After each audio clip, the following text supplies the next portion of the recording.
Kita kembali ke DBS To The Point, masih bersama Karania Dharma Saputra dan Hedi Lugito. Sebetulnya kalau kita lihat, Mas Hedi, ini cerita ketika Presiden membagikan Kartu Indonesia Pintar, Kartu Indonesia Sehat. Saya menganggap bahwa itu adalah puncak dari Day 7 dari pemerintahan Jokowi. Dan ini adalah bantalan menjelang pengumuman atau kenaikan harga BBM. Dan itu adalah janji kampanye Jokowi JK pada waktu itu. Pemimpin itu dipegang dari janjinya, Mas. Komentar Anda? Ya, ini yang membedakan Kartu Indonesia Pintar dengan yang dulu namanya bantuan langsung tunai. Karena ini dialamatkan langsung ke rekening masing-masing. Kalau dulu dana bos, waktu itu dana bos untuk murid-murid yang tidak mampu dulu disalurkan lewat sekolah.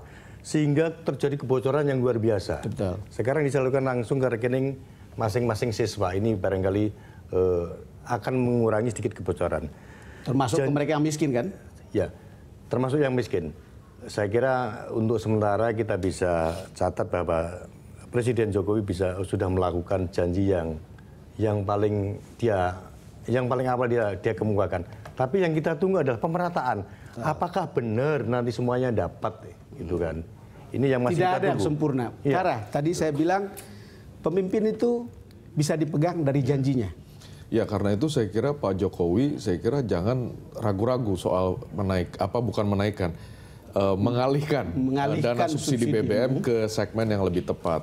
Kita juga sebetulnya melihat ini kok mundur terus gitu kan. Saya kira nggak usah ragu-ragu lah, karena saya kira juga publik betul-betul mendukung dan sekarang memahami bahwa hal itu memang harus dilakukan. Kemudian kedua, Bang Don, kalau saya lihat ke belakang, saya termasuk optimis dalam kalau soal penyaluran dana bantalan sosial ini. Dulu waktu zamannya BLT, di zamannya Presiden SBY, itu kan juga dikecam banyak kebocoran dan lain sebagainya. Tapi sebetulnya menurut riset dari World Bank, deviasinya itu kecil sekali, tidak sampai dari 5%. Yang dulu? Yang dulu. Kalau sekarang lebih kecil saya lagi kira mestinya, apalagi kan kalau kita lihat, kita berharap bahwa Pak Jokowi ini seperti yang tadi Bang Hedi bilang kan punya proximity-nya terhadap publik kan begitu bagus. Nah, saya kira dengan modal bahwa dia begitu concern terhadap rakyat kecil, saya kira mestinya ya, apalagi sekarang kan sudah menggunakan mekanisme elektronik dan lain sebagainya, mudah-mudahan gitu, saya sebetulnya berharap program dana bantalan sosial ini harusnya bisa lebih tepat sasaran. Soal beberapa janji yang kita dengar dari JK maupun Jokowi adalah memang bulan November. Begitu. Tapi sekali lagi saya tadi bicara bahwa kemungkinan ini kan ada risiko politik yang harus ditanggung oleh seorang Jokowi. Walaupun mungkin di saat-saat awal ini karena honeymoon masih berlangsung begitu akan berkurang begitu. Tapi ini kan juga ada risiko politiknya. Nah, karena itulah saya kalau boleh dalam kesempatan ini saya ingin mengkritik PDIP.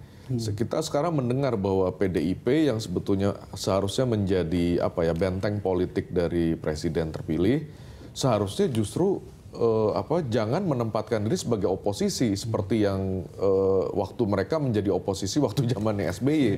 Mungkin salah penjelasan saja kali. Sekarang saya lihat kok beberapa politisi PDIP menempatkan diri sebagai oposisi terhadap rencana pengalihan dana subsidi BBM ini. Ini yang saya kira sebetulnya menjadi kurang tepat gitu, karena ini kan sebetulnya bukan persoalan mungkin PDIP dulu merasa loh saya kan dulu menentang, loh sekarang di mana muka saya kalau sekarang saya harus mendukung gitu. Ini yang dimakan oleh lawan-lawan politik PDIP di DPR juga, Mas Hedi. Betul, dan Wakil Ketua DPR Fadlizon sudah mulai melancarkan serangan kecil gitu ya, bahwa kenapa harus dinaikkan, dia pakai bahasa dinaikkan BBM. Itu jadi pilihan diksinya. Kenapa BBM harus dinaikkan? Karena harga minyak dunia tidak naik gitu kan. Memuji, menghargai pembagian BLT, Kartu Indonesia Pintar, Kartu Indonesia Sehat. Tetapi kemudian mempertanyakan kenapa menaikkan BBM. Penggunaan diksinya sudah, pilihan diksinya sudah menaikkan. Ini artinya ada perbedaan. Sementara pemerintah kan pakai bahasa mengalihkan subsidi. Jadi artinya apa? Pasti seperti tadi Bang Don bilang, pemerintah akan menghadapi perlawanan di DPR. Sementara DPR sendiri sekarang ini sedang berantem sendiri gitu kan. Dan saya setuju dengan Karania. PDIP tidak peka terhadap situasi politik sekarang ini.